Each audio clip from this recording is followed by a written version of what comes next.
अपनी धरती पर श्रीलंका ने फंसा दिया था मैच। धक धक करने लगी थी सभी की सांसें। टीम के खिलाड़ियों ने छोड़ दिया था हौसला, लेकिन तभी सूर्य कुमार यादव की बुद्धिमानी ने भारत को जिताया मैच। हारते हारते कैसे बचा भारत? श्रीलंका ने अपनी एक गलती की वजह से गंवा दिया मैच। भारत ने जीता मैच, लेकिन गुस्से में दिखे गौतम गंभीर। दो खिलाड़ियों की लगा दी क्लास। अगले मुकाबले के लिए किया जाएगा दो बदलाव। संजू सैमसन की खुल सकती है किस्मत। रिंकू सिंह पर मंडराया सबसे बड़ा खतरा। अगले मैच में मचा हुआ गेम खेलेंगे रिंकू या नहीं, सूर्या ने बता दिया। किसी ने सपने में भी नहीं सोचा था कि भारतीय टीम, जिसने की बहुत बड़ा स्कोर श्रीलंका के सामने दिया था, उस स्कोर पर भी भारतीय टीम को चुनौतियों का सामना करना पड़ेगा।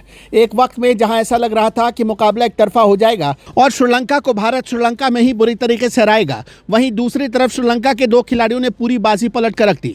भारतीय फैंस की सांस थम गई थी। हर किसी को यही लगने लगा था कि अब तो मैच हाथ से निकल गया। पूरी उम्मीदें टूट चुकी थी। जिस तरीके से श्रीलंका ने इस मुकाबले में पलटवार किया, वाकई में काबिले तारीफ है। श्रीलंका के दोनों ओपनर कहर बनकर टूट रहे थे, तबाही पर तबाही मचा रहे थे। ना तो स्पिन गेंदबाजी काम आ रही थी और ना ही तेज गेंदबाज कोई कमाल दिखा पा रहे थे। पूरी तरीके से भारत अपनी उम्मीद तोड़ चुका था, मगर तभी सूर्य कुमार यादव ने अपनी बुद्धिमानी दिखाई और गेंदबाजी में जबरदस्त बदलाव किया। गेंदबाजी शुरुआत में अक्षर पटेल की तरफ से खराब थी, जिसके बाद उनको कुछ वक्त के लिए रोका गया, लेकिन जैसे ही उनको दोबारा गेंद थमाई गई, उसके बाद उन्होंने कोहराम मचा दिया। अपने एक ओवर में 2 विकेट निकालते हुए श्रीलंका को जोरदार झटका दिया और यहीं से मैच भारतीय टीम की मुट्ठी में आ गया। यकीन मानिए, अगर दोनों विकेट नहीं गिरे होते तो श्रीलंका इस मुकाबले को आसानी के साथ जीत सकता था, क्योंकि श्रीलंका की बैटिंग बहुत मजबूत दिखाई पड़ रही थी।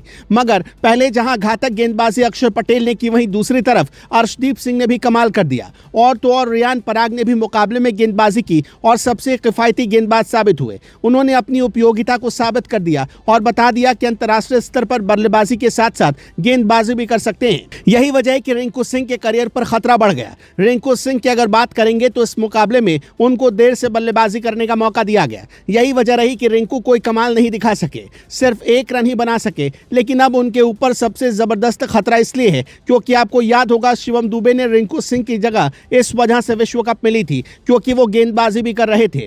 और अगर रियान पराग अच्छी गेंदबाजी करते हैं तो इससे कहीं ना कहीं सीधे तौर पर रिंकू सिंह के करियर पर खतरा बढ़ेगा, क्योंकि रियान पराग वैसे बल्लेबाज हैं जो मिडिल ऑर्डर में बल्लेबाजी करने के लिए जाने जाते हैं। मतलब भारतीय टीम को एक एक्स्ट्रा गेंदबाज मिल जाएगा। अब देखना होगा कि अगले मुकाबले में क्या कुछ होता है। लेकिन रिंकू सिंह को लेकर सूर्य कुमार यादव ने इशारा किया कि अगले मुकाबले में भी रिंकू खेलते नजर आएंगे। हालांकि सवाल संजू सैमसन को लेकर भी हो रहे हैं। हर कोई कह रहा है कि ऋषभ पंत की जगह पर अगले मुकाबले में संजू सैमसन को मौका देना चाहिए, क्योंकि ये खिलाड़ी वाकई में कमाल कर सकता है। अब देखना होगा कि क्या कुछ बदलाव अगले मुकाबले में होगा। लेकिन आवाज उठ रही है कि संजू सैमसन को भी मौका मिलना ही चाहिए, क्योंकि उनको अगर मौका नहीं मिलेगा तो फिर वो कैसे अपने आप को साबित करेंगे। इस मैच में तो भारतीय टीम ने बाजी अपने नाम कर ली, लेकिन गौतम गंभीर को देखा गया कि जब टीम इंडिया की तरफ से खराब फील्डिंग की जा रही थी तो गौतम गंभीर का गुस्सा भड़क रहा था, जिसके बाद माना जा रहा है कि जिन खिलाड़ियों ने खराब फील्डिंग की उनकी क्लास लगनी तय है।